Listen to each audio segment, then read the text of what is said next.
Okie dokie, as usual, I will first apologize for the poor video quality and the poor organization of my presentation. Just at the very beginning of the video, I want to make sure to show off my 4-joystick controller, which is an important part of how to play this game because it gives you easy access to all of the desired axes that you need. And as usual, I'll show that I'm actually using a much bigger one, which has more controls, which allows me to get more functionality at my fingertips during gameplay. So this game is not terribly complicated. You can make do with fewer controls. It's okay. But if you want to kick back away from the keyboard when you're doing things like building your race out or choosing your settings, then having more buttons can be nice. Alright, so this is a quick walkthrough of some of the features that are now in the game since my last post. I'm not sure what was there when I made my last video, so hopefully I'll just be able to cover everything that I'm thinking about right now. So first of all, you can hear that I've got some music, and right there on the front page is a music slider.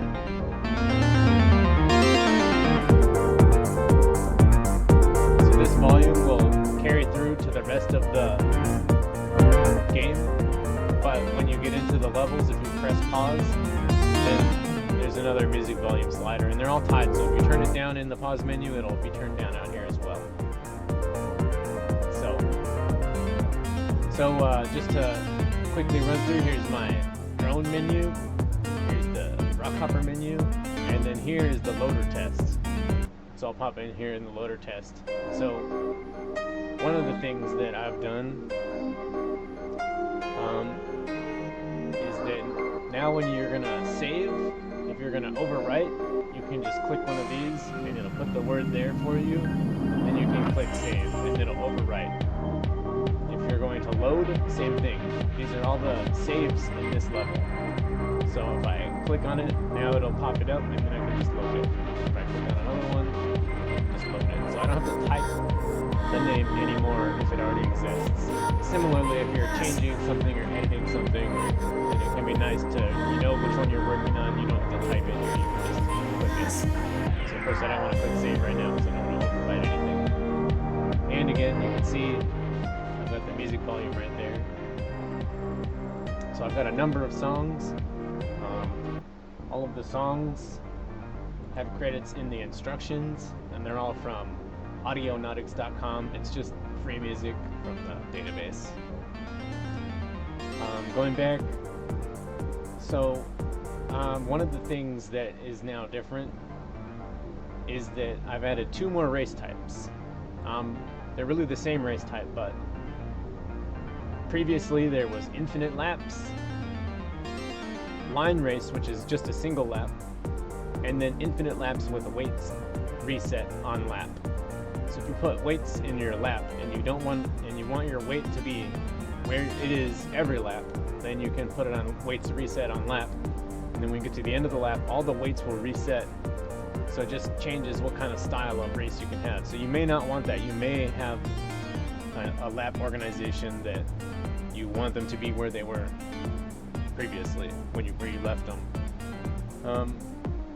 Mostly that's hard to do, but it's possible. You can have it that way if that's how you want it. So I toggle through these here in number of laps. So once you see that it's number of laps, then there's another button you can increase the lap number or decrease it. And then of course there's the counter type.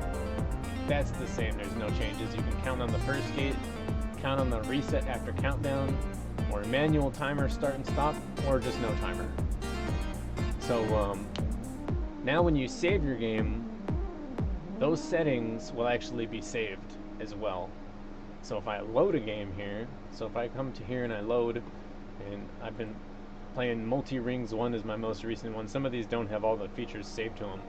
Now my save system is fully backwards compatible, so if I load any of these older levels that I created before these new save features were included, they do work, but they won't have those features. You'll have to save them again if you want to add them. So if I load Multi-Rings 1 here, you can see right up here, it shows for a while that I've got 3 laps and then how many laps. So this one, oh, I gotta connect my controller.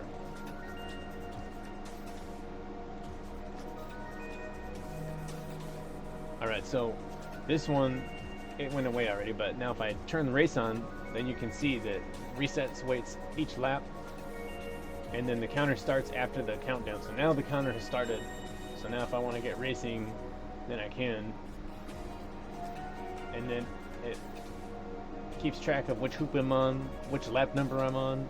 It keeps track of the lap time, and the lap time is a little bit of a conversation when you're having a fixed number of laps, because the lap time counter starts on the first lap after the countdown in this race mode, but it doesn't switch to the next lap until you go through the first hoop again. But then the final lap ends the counter on the last hoop. You don't go through the first hoop again, you just go through the last hoop again. So here I'm coming up on a weight, and these weights will reset each lap. So in this particular course, I take the weight through some number of hoops and then I drop it off. So I'm gonna come here and I'm gonna land on top of this weight and dock to it. It's kind of challenging. I'm flying through the bottom camera, but my controls are of course oriented for the vehicle, not which camera I'm on. So I missed.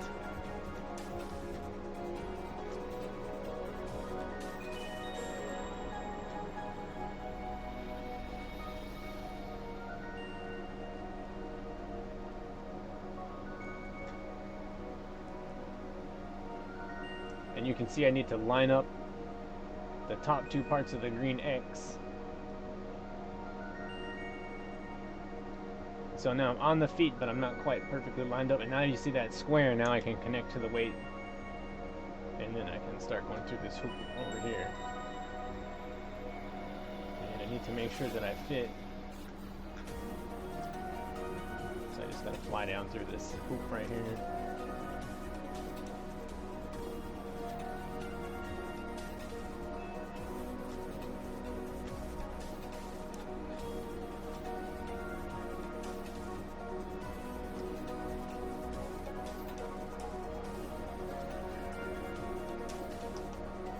I just thought maybe one of the things that I can add to the stored settings, which will hopefully not affect the save file system, is the power level. So right now it's on normal, which of course you would always be able to change after loading it, but if you had a particular race where you kind of wanted a particular power level design, so maybe the next thing I'll try to work into that save system is your power level, and that would also mean that your, well, that's not very good, because if the player customizes, that's not going to go in. If the player customizes their power settings in the pause menu, because now you can go to the pause menu and you can change these values, then normal may not mean anything, because if you edit these numbers, then if you save that and then you try to share it with somebody,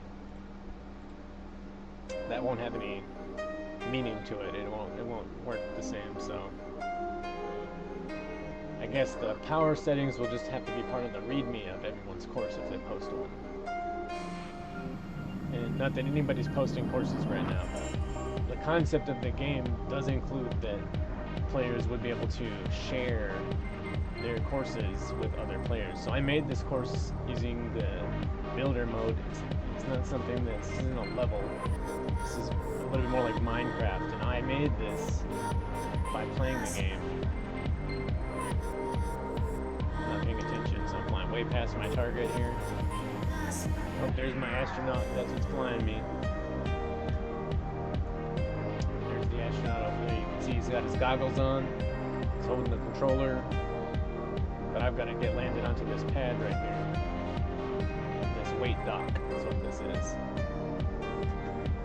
So I'll just get down and it'll automatically disconnect once I get down on top of it. So now I'm disconnected.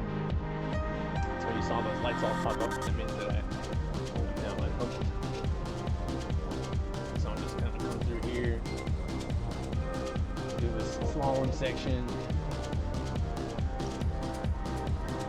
You can see gravity pulling me down on this lunar lander style vehicle.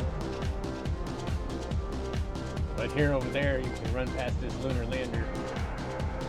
It's just a decoration. The astronaut didn't get here in that thing. It's just a prop. Now these landing pads, you can see this is part of the race, and you have to dock to it. Now it's up at an angle, so you got to kind of come in correctly. Now you see I could dock to it. Now the way to dock to these, you don't need a very good alignment. You just need all your 4 feet on the pad, and then I can thrust down to stay fixed to it. And then I dock once, and then I press the button again to undock, and I can be on my way with that.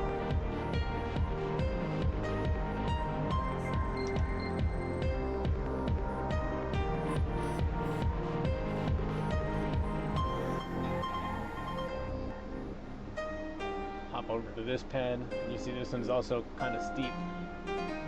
So if I land on it and I just let gravity go, then I might not stay on there. But if I'm thrusting down,